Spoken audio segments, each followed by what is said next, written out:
So I want you to imagine surviving 10 years of literally the bloodiest, most horrific war in human history. Oh, yeah.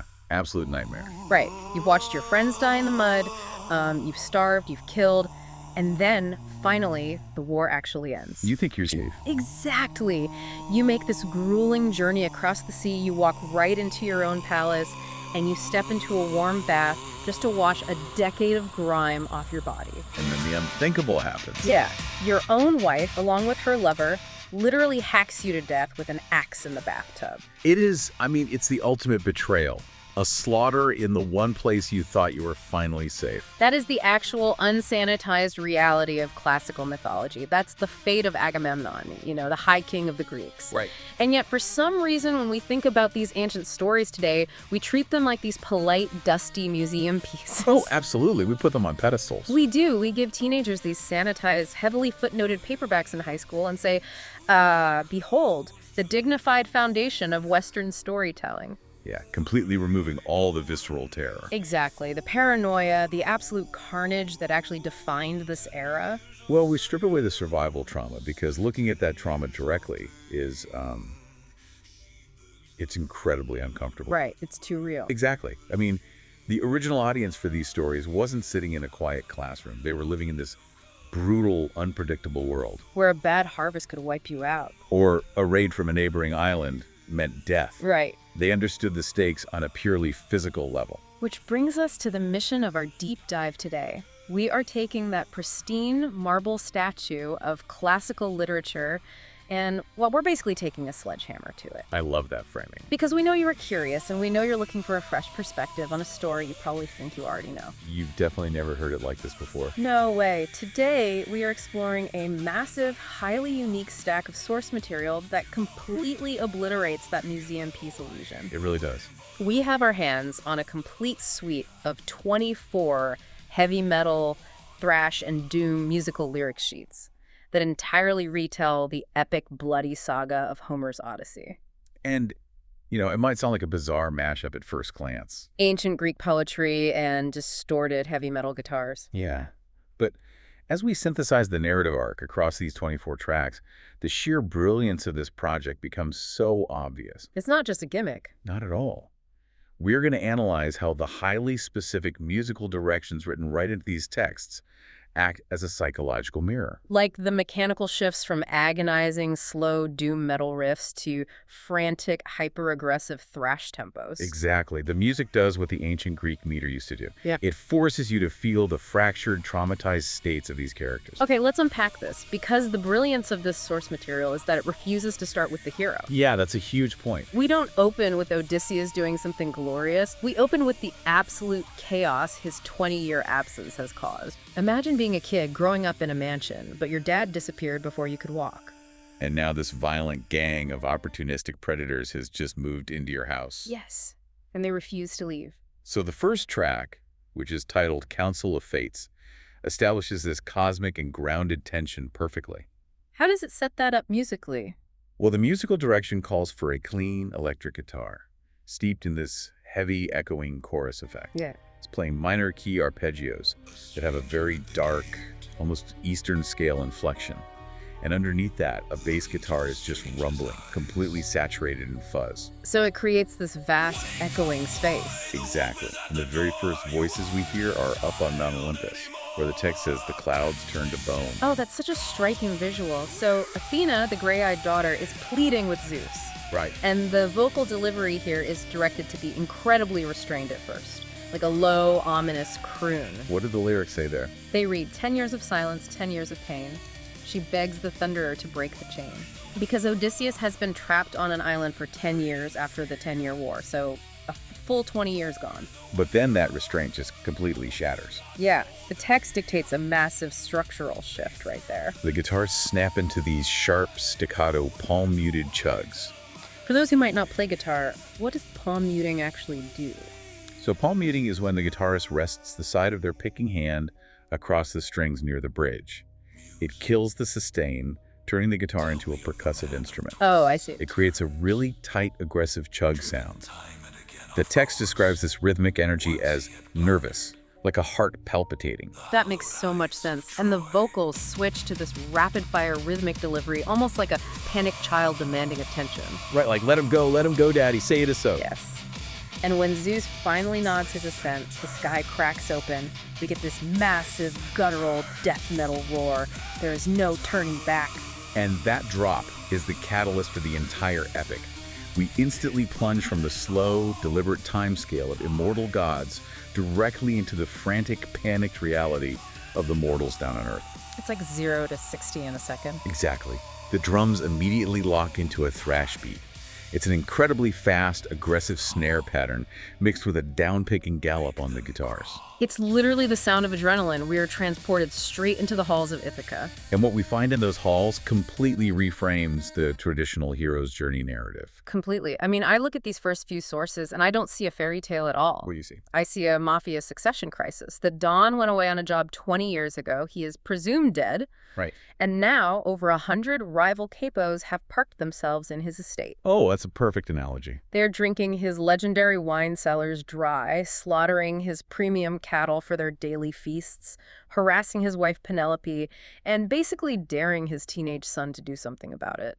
And the lyrics in this section do not hold back on the disgust.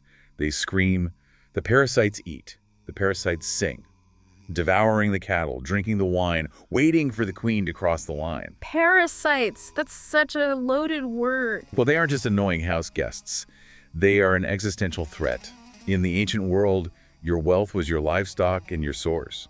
Right, so by eating his food, they are actively bankrupting the estate. Exactly. They are bleeding the family dry so that whoever finally marries Penelope won't have to contend with a wealthy, powerful heir. That is so dark. And the music for the son, Telemachus, perfectly captures that terror. In the second track, Air's Awakening, the music is stripped of all its power. It's built entirely around anxiety, isn't it? Yes. The bass guitar starts alone, and the text describes the tone as jagged and woody, playing this nervous, uneven riff. Because Telemachus is surrounded by men who will likely murder him the second he becomes a credible threat to their takeover. The audio design prescribed here features frantic, hissing hi-hat work on the drums, overlaid with dissonant amplifier feedback swells. And the vocals are wild. They're erratic, fast spoken word passages that physically pan from the left speaker to the right speaker. Oh, wow. Yeah, so if you're listening on headphones, it simulates the psychological torment of being surrounded by mocking whispers. Suitors mock the air, drowning in their beer. That's horrifying. He's completely paralyzed. Until Athena intervenes. She shows up disguised as his father's old friend, mentor, and basically tells him, you have to get out of this house tonight. Right, she urges him to build a ship in secret and sail out to find news of his dad. And when he finally makes that decision, the music explodes. It ramps up to 180 beats per minute. A massive, shouting punk metal anthem. Quest ignited. Flames in his eyes. He takes action, sure, but the reality of the world outside his corrupted home is incredibly bleak. Yeah, it's not a fun road trip. Not at all. He sails to the mainland to speak with King Nestor, an old warlord who fought alongside his father. This brings us to the third track, Echoes of Troy. And this introduces a theme that permeates this entire project, profound survivor's guilt. The sonic atmosphere here is so thick, it starts with the sound of ocean waves crashing, but it's overlaid with this wet, visceral sound of a blade slicing through heavy meat. Telemachus walks up to beach and finds Nestor sacrificing 81 black bulls to Poseidon. 81. I want you to think about the physical reality of that. It's staggering. The logistics of killing 81 massive animals on a beach, the oceans of blood, the swarms of flies, the heat, the smoke. Yeah, but that isn't a quiet prayer. That is a manic episode. It is the absolute excess of trauma. Nestor is a man who survived a 10-year meat grinder, and he just doesn't know why he gets to live, while legends like Achilles and Ajax are rotting in the dirt at Troy. So he's trying to buy off the universe with oceans of blood. Exactly. His vocal delivery is directed to be a low, gritty croon, trembling with an intense vibrato, almost weeping as he shouts, "Smoke eats the sky, Poseidon is high, do not ask who, do not ask why." He's just fundamentally broken, and he confirms Telemachus' worst fears about what happens to kings who come home. This part gave me chills. The track shifts gears drastically to recount the murder of Agamemnon we talked about earlier. The thrash metal abruptly drops to halftime. A dragging, agonizing pace. We hear clean, chorus-laden guitar arpeggios that sound like dripping water. A heavy heartbeat rhythm pulses in the background. And a deep, resonant voice softly speaks. He went home to a red carpet. He went home to a bath. He went home to a wife. And then, out of nowhere, a manic, throat-shredding scream cuts through the mix with an AXE. That auditory jump scare forces the listener to experience the sheer unexpected violence of that betrayal. It really sets the stakes. Telemachus realizes that even if his father is alive and manages to come home, the danger doesn't end. Returning is just as lethal as staying away. Which is reinforced when Telemachus travels to Sparta to see Menelaus and Helen. This is the couple whose marriage literally started the Trojan War, by the way. Exactly. Track 4, Proteus's Veil, reveals exactly how the winners of the war are functioning. And the answer is heavy medication. Yeah. Helen is administering a drug called nepenthe. She is dropping it directly into the wine bowls of her husband and their guests. The lyrics openly declare, nepenthe flows, the memory dies, the Trojan horse with hollow eyes. Let's talk about nepenthe for a second. Historically, we don't know exactly what this was, right? Right, maybe opium imported from Egypt, maybe a blue lotus extract. But the implication is staggering. The most beautiful woman in the world, the Queen of Sparta, is heavily chemically sedating her husband and their dinner guests.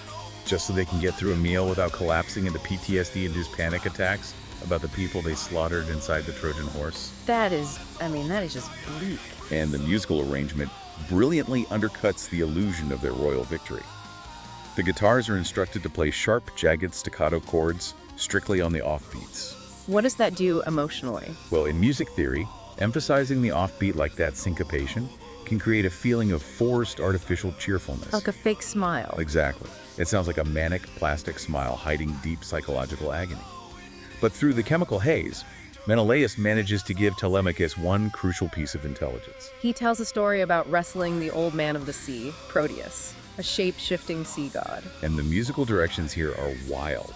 They dictate a chaotic, high-pitched vocal harmony that constantly shifts in pitch and tone as Proteus changes forms trying to escape Menelaus' grip. Turning into a lion, a serpent, rushing water, a blazing fire. Menelaus holds on until Proteus finally breaks down and reveals the truth. Odysseus is alive, but he is trapped. The chorus of the track absolutely detonates on that revelation. A wall of distorted sound, double-kick drums firing like a machine gun. Island prison. 10 years lost in love's false light. It's such a heavy transition. We spent all this time looking at the broken families and the political maneuvering of the people left behind. Right, but that revelation about the island prison pivots our focus directly to the missing king himself. We're moving from the psychological survival of his son to the brutal physical survival of Odysseus against the elements. Track 5, Raft of Storms, finds him trapped on the island of the nymph Calypso. For a decade, he has been held in a gilded cage. The lyrics emphasize his total lack of agency. He sits on the rocky shore, staring at the ocean, weeping. It is a state of learned helplessness. But then, the messenger god Hermes arrives with a mandate from Zeus. Calypso must let him go. And the instant the order is given, Odysseus is on his feet, carving a massive wooden raft with an axe. But getting off the island is only the beginning, because the ocean is basically a minefield designed specifically for him. Yeah, Poseidon, the god of the sea, has a deeply personal, violent grudge against Odysseus. And when Poseidon spots him on that little wooden raft, he unleashes hell. The way the source material translates the physics of a divine hurricane into music is just a masterclass. The drum track doesn't use a standard rock beat. It is written in a jagged 7/8 time signature. Let's explain why that matters to the listener. If you listen to almost any song on the radio, it's in 4/4 time. 1, 2, 3, 4. It's symmetrical. Right. It matches the human heartbeat. It matches a steady walking pace. What does 7/8 do to the brain? 7/8 time removes that symmetry. It's counted as 1, 2, 3, 4, 1, 2, 3. It constantly feels like the rhythm is limping or like it's tripping over itself and rushing to catch up. Oh, wow. As a listener, your brain constantly anticipates a solid landing point that is violently pulled away at the last second. It creates a feeling of physical unsteadiness, which perfectly simulates the kinetic chaos of being tossed around on a fragile raft in a hurricane. Exactly. The vocals shift to an aggressive, guttural growl representing Poseidon's fury, waves like hammers, crushing bone. And then the music takes a terrifying plunge. It drops into a sludge metal breakdown. For anyone unfamiliar, sludge metal takes the tempo and slows it down to an agonizing crawl. Like maybe 40 or 50 beats per minute? Right, while cranking the distortion and the low-end frequencies to the absolute maximum. It creates a feeling of immense sonic gravity. The bass guitar is instructed to play a fretless solo during this breakdown, utilizing long downward slides. A fretless bass allows for smooth, continuous changes in pitch, and those descending slides physically mimic the swirling, inescapable downward suction of a massive ocean vortex pulling him under. He is drowning. He only survives because a minor sea goddess named Ino takes pity on him and hands him a divine veil to wrap around his chest, which miraculously keeps him from being crushed by the deep. So he washes ashore on the island of the Phaeacians. He is completely naked. His body is covered in sea salt and lacerations, and he is near death. He crawls into the bushes and passes out under a pile of dead leaves. And the next morning, he is waken up by the sound of girls laughing. It's Princess Nausicaa and her handmaidens. They are just down by the river mouth, doing their laundry and tossing a ball around. I want you to picture the sheer whiplash of this moment. You are a traumatized, battle-hardened warlord who has spent the last week fighting a literal sentient ocean vortex. You are fighting for every breath. And suddenly, you wake up in the middle of a high society country club. Track 6, Princess's Dawn, handles that tonal whiplash brilliantly. It opens with a soothing sound of fading ocean waves and a mid-tempo, serene, almost dream pop melody. The bass is thumping gently, simulating the rolling tide. The vocals are clean, soft, and slightly detached, painting a picture of white linen snapping in a warm, salty breeze. It is absolute tranquility. But then Odysseus wakes up.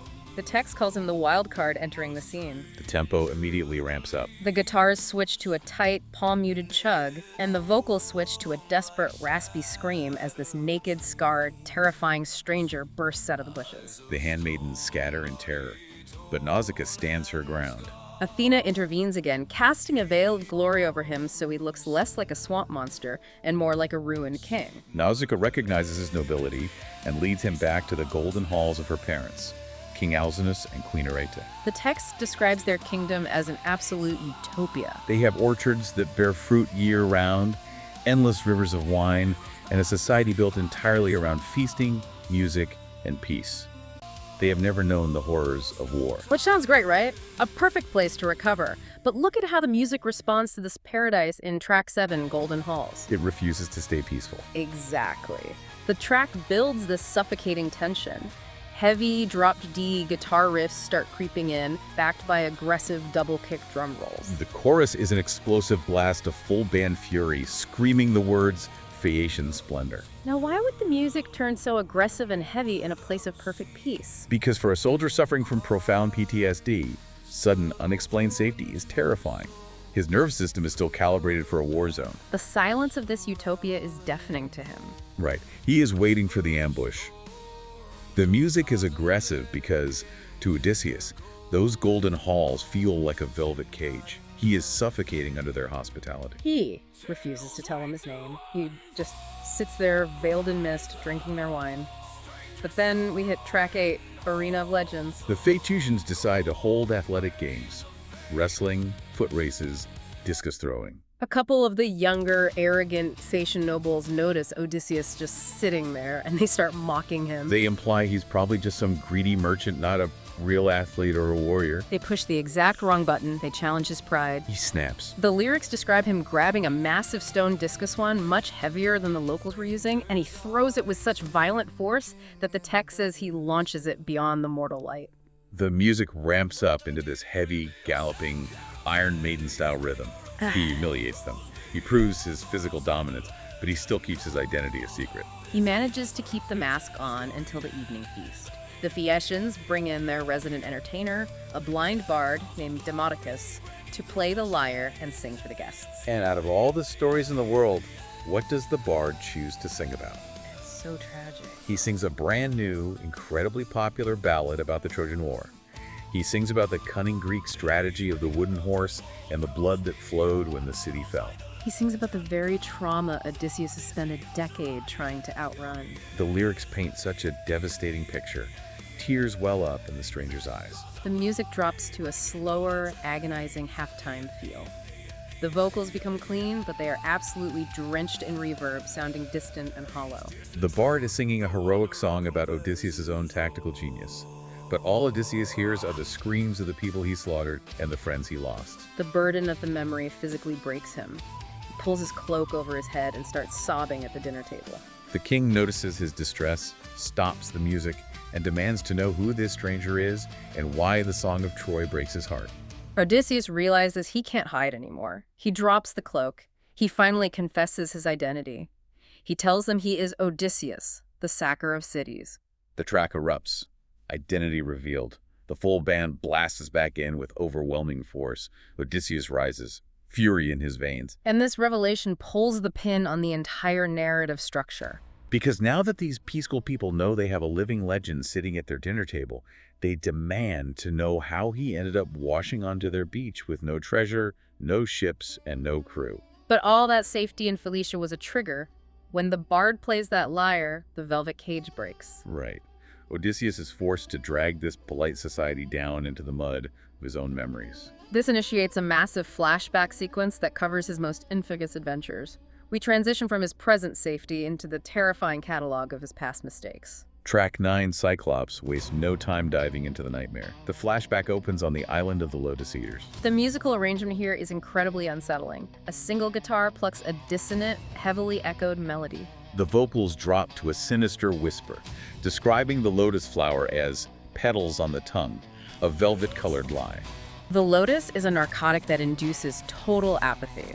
The men who eat it instantly forget their homes, their families, and their desire to return. They just want to lay in the sun forever. It is the ultimate death of ambition. Odysseus literally has to drag his men back to the ships, weeping and fighting him, and physically tie them to the rowing benches to force them away from the drug. He forces them to remember the pain of reality because the alternative is to cease existing as men. But his leadership and his claim to heroism is about to be severely tested.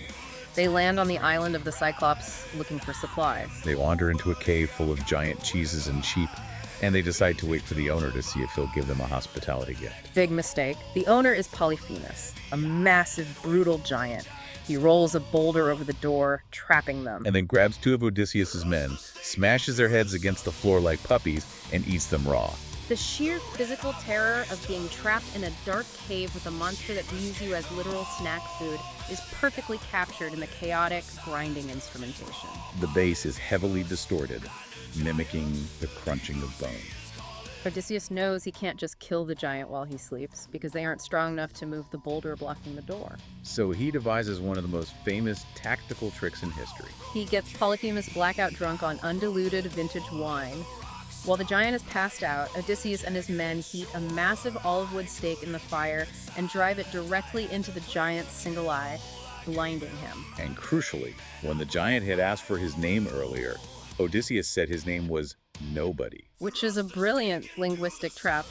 When Polyphemus wakes up screaming in agony, the other neighboring Cyclops gather outside the cave and ask who is hurting him. Polyphemus screams, "Nobody is killing me!" The other giants assume it's a plague sent by the gods, tell him to pray, and walk away. The next morning, Odysseus and his surviving men escape the caves by clinging to the undersides of the giant's massive sheep as they are led out to graze. The blind giant feels the tops of the sheep but doesn't feel the men underneath. It is a triumph of intellect over brute strength, and the track emphasizes this with a brilliant musical duel. Oh, the gouging solo duel. One guitar plays slow, wah pedal infused, agonizing bluesy wails representing the blinded giants stumbling around. The second guitar executes rapid fire, chromatic sweep picking and shredding to represent the frantic, heart-pounding escape of the tiny men scurrying under the sheep. They harmonize briefly before crashing into a heavy sludge metal breakdown as the men hit the beach. But this escape sets up the central tragic flaw of the entire epic. I have to play devil's advocate here. We keep calling Odysseus a legendary hero. We talk about his tactical genius, but looking at what happens next, is he actually just a terrible narcissistic leader? That's a valid question. Because he comes up with this genius trick, he gets his men out, they are on the ships, they are rowing away to safety, and then what does he do? His ego takes the wheel. He cannot stomach the idea that a fake name, Nobody, is going to get the credit for blinding a monstrous giant. Right. In the Bronze Age paradigm, your name and your fame were your only form of immortality. If people didn't sing about your deeds, you cease to exist. But the cost of that pride is catastrophic. As they are sailing away, he stands up and taunts the giant. The lyrics capture the hubris perfectly. I couldn't keep it silent. I had to claim the kill. I gave him my name, and I broke my own will. He screams his real name, his father's name, and his address back at the shore. I am Odysseus of Ithaca. And that gives Polyphemus the one thing he needs to exact revenge. The giant prays to his father, Poseidon, using Odysseus' real name, and begs the sea god to curse him. Poseidon hears the prayer. That single moment of vanity literally dooms every single one of his men. None of them will ever see their families again because their captain had to brag. Hubris is the defining pathology of this entire sequence, and it infects the crew as well. Yeah, they learn from the worst. In the 10th track, Winds and Witches, we see that the men are just as flawed as their captain. King Aeolus, the master of the winds, gives Odysseus a leather bag containing all the contrary storm winds, leaving only a gentle breeze to blow them straight home to Ithaca. They are so close they can literally see the smoke from their own chimneys. But Odysseus falls asleep from exhaustion. And the crew's greed takes over. They look at the tied-up bag and convince themselves that Aeolus gave Odysseus a secret hoard of gold and silver that he's refusing to share. So they untie the bag, the storm winds explode out, and the resulting hurricane blows them all the way back across the ocean to where they started. Aeolus refuses to help them a second time, realizing they are cursed by the gods. The unbroken string of disasters just escalates from there. They encounter cannibal giants, the Laestrygonians, who hurl massive boulders from the cliffs, smashing 11 of their 12 ships to splinters and spearing the drowning men like fish. The music here is a relentless barrage of blast beats and atonal riffing, simulating absolute chaotic slaughter. Only Odysseus' ship escapes. And then they land on Circe's island. Circe is a witch goddess who invites a scouting party of men into her home, drugs their food, and uses a wand to literally transform them into swine. The music uses swirling psychedelic synth effects to represent the narcotic magic. Layered over aggressive, palm-muted guitar riffs that represent the men's panic as their bodies warp and change. They have the minds of men, but they are trapped in the bodies of pigs, crying in the pens. Odysseus is only able to rescue them because Hermes intervenes again, giving him a magical herb called Molly that makes him immune to Circe's magic. He draws his sword, terrifies her into submission, and forces her to turn the men back. But then, the trauma and exhaustion catch up to them. Circe offers them a place to rest, and they end up staying on her island for a full year. The lyrics describe it as a year in magic skies, heaven and hell. They just stop trying to go home. Eventually, the crew has to beg Odysseus to leave. But Circe gives them terrifying news. She tells them they cannot sail home yet. They must first sail to the edge of the world, descend into the underworld, and consult the ghost of the blind prophet Tiresias to find out how to appease Poseidon. Track 11, Nicaea Descent, is perhaps the most conceptually brilliant track in the entire suite. The ancient Greek conception of the afterlife, the Asphodel Meadows, was not a place of fire and pitchforks. Nor was it a fluffy white cloud. It was a bleak, sunless, sensory deprivation chamber. The dead were just shadows, drifting mindlessly without memory or strength, squeaking like bats. To summon the prophet, Odysseus has to dig a trench in the mud and fill it with honey, milk, wine, and finally the dark blood of the sacrificed black ram. The ghosts swarm up from the dark, desperate to drink the blood just to remember what it felt like to be alive for a few seconds. And the audio cues the source material dictates here are incredibly specific and deeply unsettling. The music requires a clean, heavily delay-drenched electric guitar, picking out a haunting, dissonant arpeggio. But the genius is in the time signature. It is written in 11/8 time. We talked about how 7/8 time feels like tripping. What does 11/8 time do to the listener? 11/8 time is deeply unnatural. If you try to nod your head to it, you constantly find yourself hitting an invisible wall. It throws off your internal metronome entirely. It creates an auditory environment where the listener can never, ever find a comfortable resting place. Your brain is constantly searching for the downbeat and failing. Beneath that jagged guitar, the text calls for a low, cinematic sub-bass pulse, thumping slowly like a dying, irregular heartbeat. It perfectly encapsulates how fundamentally wrong and out of place a living, breathing, warm-blooded man is among the static shades of the dead. He sits by the trench of blood, holding a sword to keep the ordinary ghosts back. He sees his own mother, Anticlea. He didn't even know she was dead. She died of a broken heart, waiting for him to come back.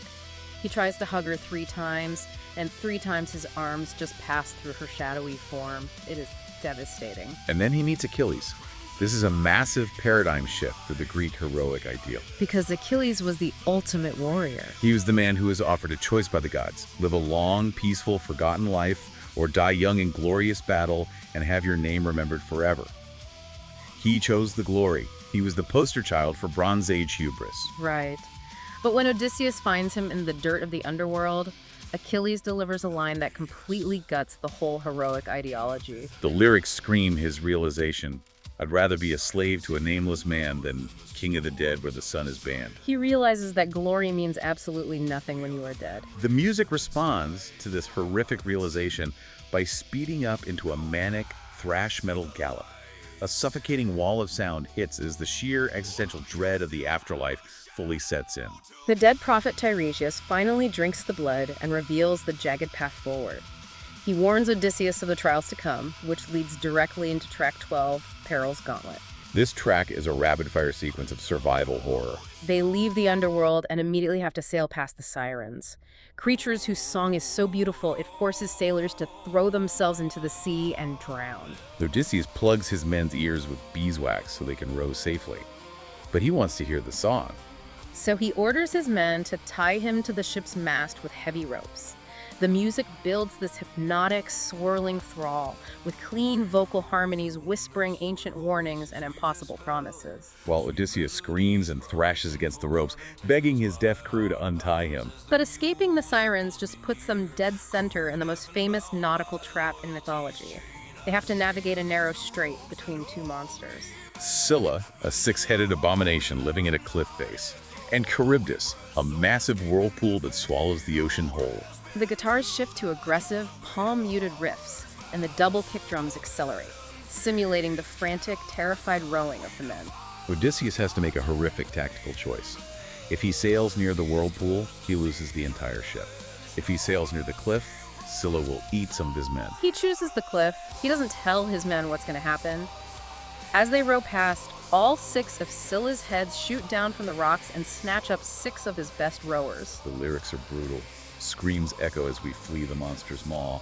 Blood on the waves, the price of our escape. The men are dangling in the air, calling out his name for help, and he just keeps ordering the rest of the crew to row. It is the ultimate heavy burden of command, but the final absolute doom of the crew comes from their own disobedience. Exhausted, traumatized, and starving, they land on the island of Thrinacia, home to the sacred cattle of the sun god Helios. Tiresias specifically warned Odysseus that under no circumstances should they harm these animals. But while Odysseus is sleeping, the desperate men slaughter the cattle. The track describes the horrifying supernatural omens that follow. The sky is artificially darkened, omens in the blood. And the slaughtered meat, as it's roasting on the wooden spits over the fire, literally begins to twitch and moan. The dead cows are lowing. When they finally set sail again, Zeus answers the sun god's demand for vengeance by unleashing a hyper-violent storm. A lightning bolt strikes the ship directly, blowing it to pieces. Every single man drowns. The lyrics mourn, lessons carved in salt and bone, hubris' toll, the endless roam. Odysseus is left clinging to a broken piece of timber, drifting alone. That brings the flashback to an end. The Phaeacians sitting in the Golden Hall are utterly silent. They are so deeply moved by his suffering that they load his ship with gold and bronze, sail him back to his home island of Ithaca, and leave him asleep on the beach. He has finally made it home. But surviving the gods and the monsters of the sea was only half the battle. Now he is back in reality, and the battlefield has fundamentally changed. Brute strength and a bronze sword won't work against 108 heavily armed, desperate suitors occupying his house. If he just walks in the front door and says, "I'm back," they will slaughter him in an instant. This phase of the story requires total psychological warfare. Track 13, Fog of Home, captures the disorientation of his return. The track opens with an eerie, clean guitar melody that hangs in the air for a moment, before it violently explodes into a feedback-drenched wall of drop-D, palm-muted chugging. Athena has intervened again, shrouding the entire island of Ithaca in a thick, supernatural fog. When Odysseus wakes up on the beach, he looks around and doesn't even recognize his own kingdom. The vocals are clean but intensely tight and tense. He describes the air feeling wrong, the sunlight behaving like a ghost bending through the mist. He thinks the Phaeacians tricked him and dumped him on a hostile foreign rock. It's a test of his restraint. Athena reveals herself and explains the grim reality of his corrupted household. To survive, she tells him he must completely shed the identity of the legendary god king. She touches him with her wand, instantly shriveling his skin, turning his hair thin and gray, and dressing him in a tattered, filthy wool cloak. He becomes the lowest of the low, an anonymous wandering beggar. His first tactical move is to seek out his old swineherd, Eumaeus. Eumaeus lives out in the hills, guarding the pigs that the suitors haven't eaten yet. And track 14, Swineherd's Oath, gives us a fascinating character study. The music is a fast, galloping thrash riff, driving and relentless. You might expect a swineherd to just be a simple peasant, but the lyrics spark out an incredible backstory. Stolen, sold, a kingly child. Eumaeus was actually born a prince on a neighboring island. He was kidnapped by a treacherous servant, smuggled onto a Phoenician pirate ship, and eventually sold into slavery to Odysseus' father. Despite living a brutal life that saw him stripped of his royalty and forced into servitude, Eumaeus is fiercely, unshakably loyal to a master who hasn't been seen in 20 years. He welcomes the filthy beggar into his hut, offering him his own food and a warm cloak. The contrast between the noble loyalty of this enslaved swineherd and the treacherous, parasitic behavior of the highborn nobles in the palace is the moral fulcrum of this entire sequence. While the beggar is eating with Eumaeus, Telemachus finally returns from his voyage. The prodigal son sneaks back onto the island and heads straight to the swineherd's hut to avoid being ambushed by the suitors in town. This brings us to track 16, The Return of the Eagle. The music builds masterfully from a slow burn staccato chug to a blistering down-tuned power chord progression. Athena decides it is time. She temporarily lifts the beggar disguise. Telemachus watches this old, filthy man transform before his eyes into a massive warrior carved from divine light. He is terrified. He thinks it's a trick by the gods to destroy him. The chorus of this track is a massive, heavy anthem with melodic, emotional screaming. I am no god. Look at the scars. I am your father. Return from the stars. It's an intensely emotional reunion. 20 years of absence erased in an instant. But Odysseus doesn't let them wallow in the tears for long.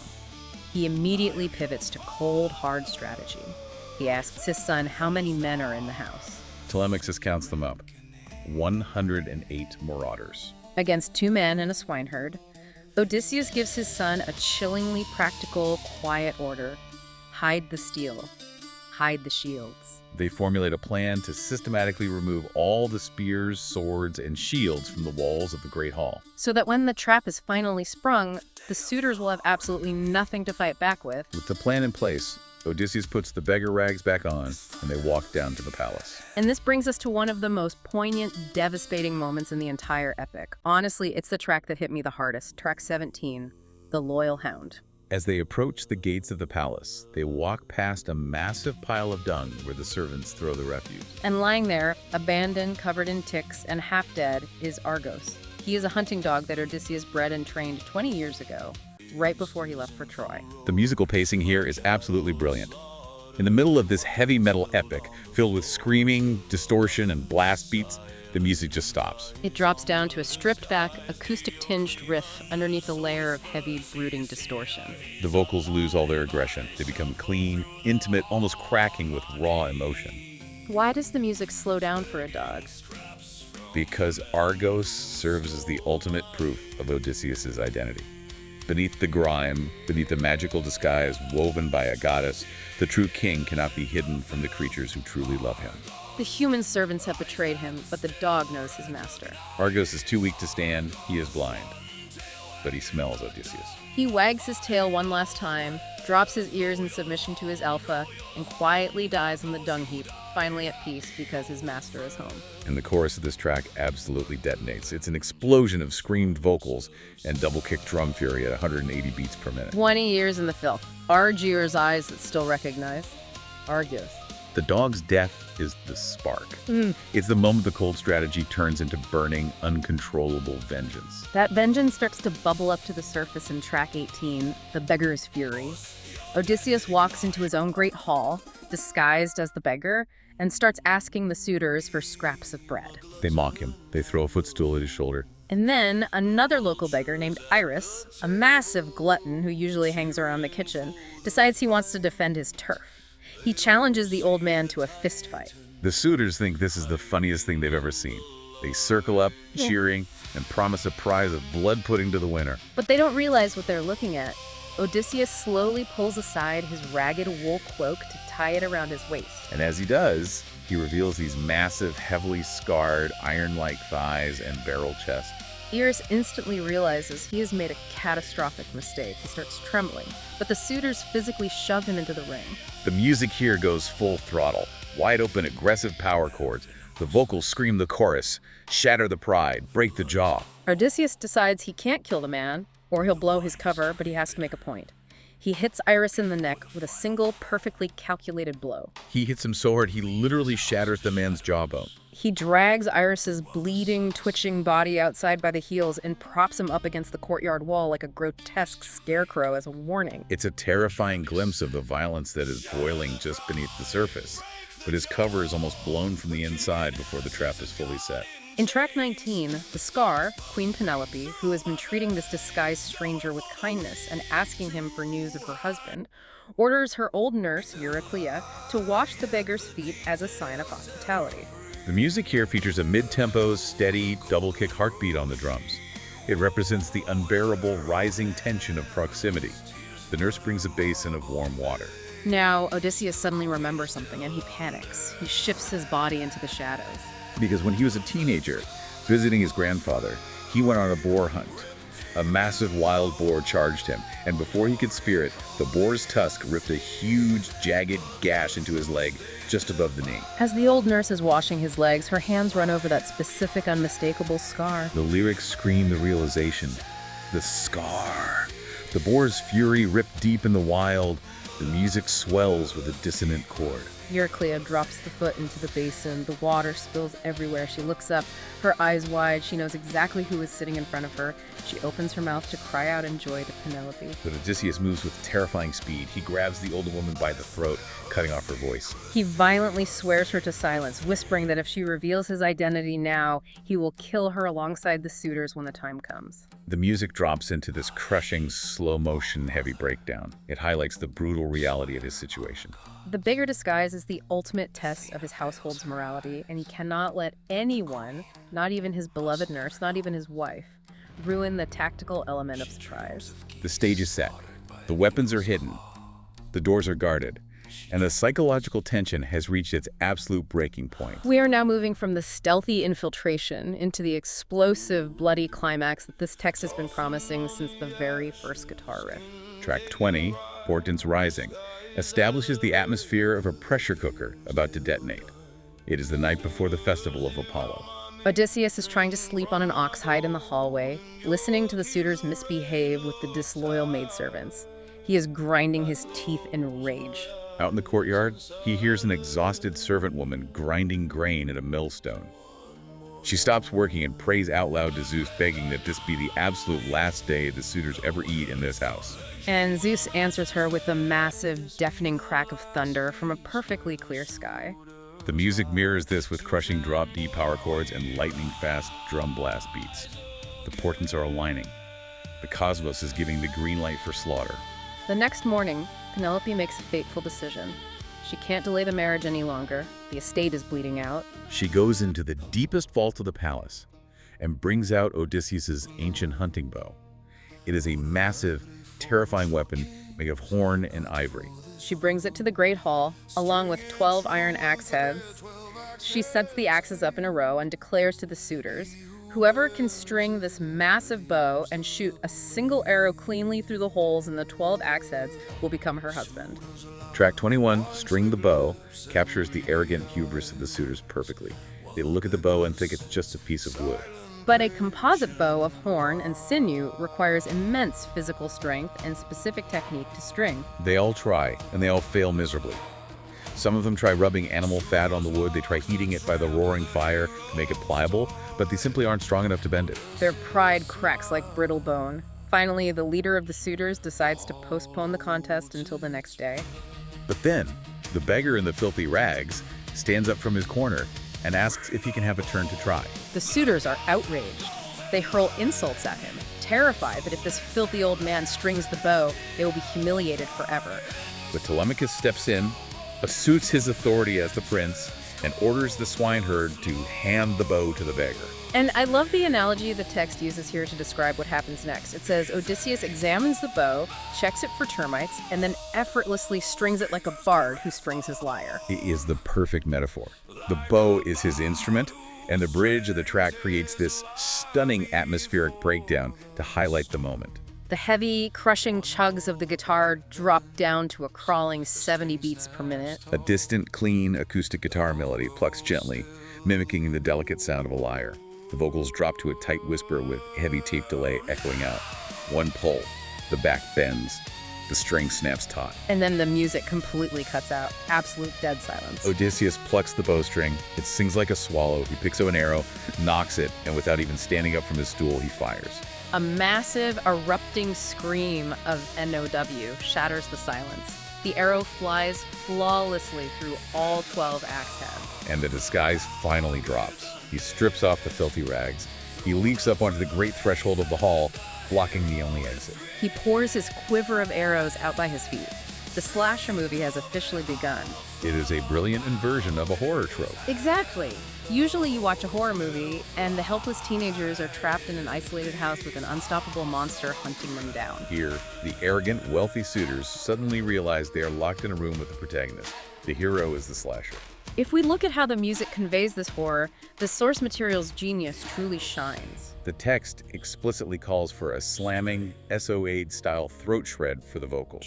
SOA refers to the band System of a Down, whose vocalist, Serge Tankian, is famous for these manic, schizophrenic, rapidly shifting vocal registers. Jumping from a melodic croon to a psychotic, unhinged scream in a millisecond.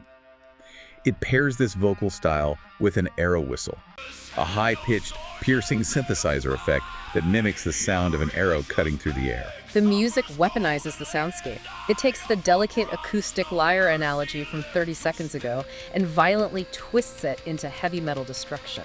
Track 22, Bowstring Screams, does not hold back on the carnage. Odysseus doesn't monologue.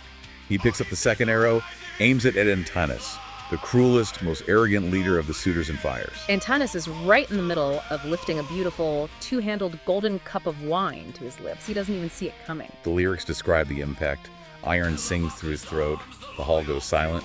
No more words. The arrow punches clean through his neck. He drops the cup, kicks over the table in his death throes, and bleeds out over the wristed meat. Panic erupts. The suitors jump up looking for the spears and shields on the walls, but Telemachus has already hidden them. They're completely unarmed. The doors are locked from the outside by the loyal servants. There is no escape. Eurymachus, another high-ranking suitor, tries desperately to negotiate. He blames everything on the dead Antinous.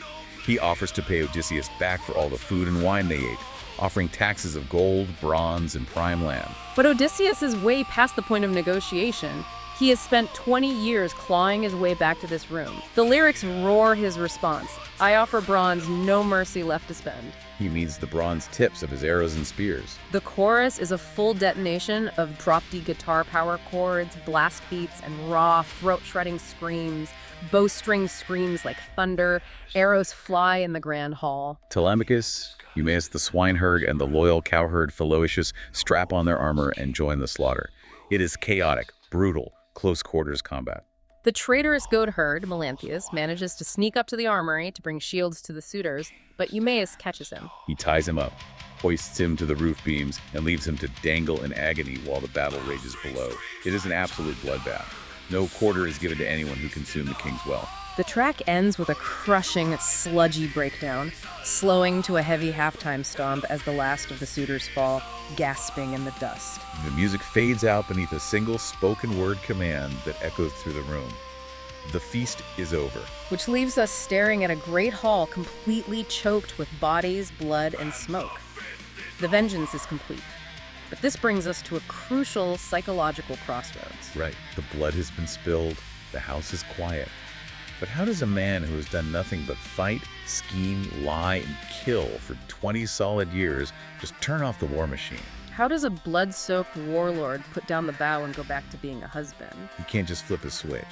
And Penelope knows this. She has spent 20 years surrounded by liars, manipulators, and men who wanted to use her for her wealth. She is profoundly guarded. She isn't just going to run into the arms of this terrifying blood-soaked stranger standing in her hall and blindly accept that he is her long-lost husband. She needs proof that goes deeper than a scar. Track 23, The Olive Roots, captures her skepticism perfectly. The music here doesn't sound victorious. It starts with a piercing, sustained feedback note on the guitar that slowly, agonizingly oscillates into a low-frequency hum. The bass guitar is heavily distorted with a thick fuzz pedal, playing a grinding, repetitive loop. It sounds like a migraine. It is the sonic manifestation of exhaustion. It represents the physical and emotional toll of living in a state of hypervigilant paranoia for 2 decades. Beneath that buzzing bass, the drums play a heavy, dragging double kick pattern. It mimics the grueling, morbid physical labor of the loyal servants dragging the bloody corpses of the suitors across the stone floor to stack them in the courtyard. Amidst all this horror, Penelope administers one final, brilliant psychological test. She looks at Odysseus, turns to her maid, and casually says, "Take my heavy bridal bed out of the master bedchamber and make it up for the stranger here in the hallway so he can sleep." And Odysseus completely loses his mind. He erupts in fury. The dragging, exhausted music instantly snaps into frantic, aggressive, chugging riffs. He loses his temper because he knows the secret of that bed, a secret no one else in the world knows. He screams at her, demanding to know who dared to saw through the trunk of his bed. When he built the palace, there was a massive living olive tree growing in the courtyard. Instead of cutting it down, he built the stone walls of the master bedroom around the tree. He lopped off the top branches, smoothed out the trunk, and used the living rooted wood as the main post for their marriage bed. He built his home around a living foundation. The lyrics capture his outrage. "No mortal man could move it. I built it with these hands. Around the living timber, the center of my lands." The chorus soars here with massive, sweeping, double-tracked vocal harmonies. The olive trunk is rooted in the stone, a foundation only we have known.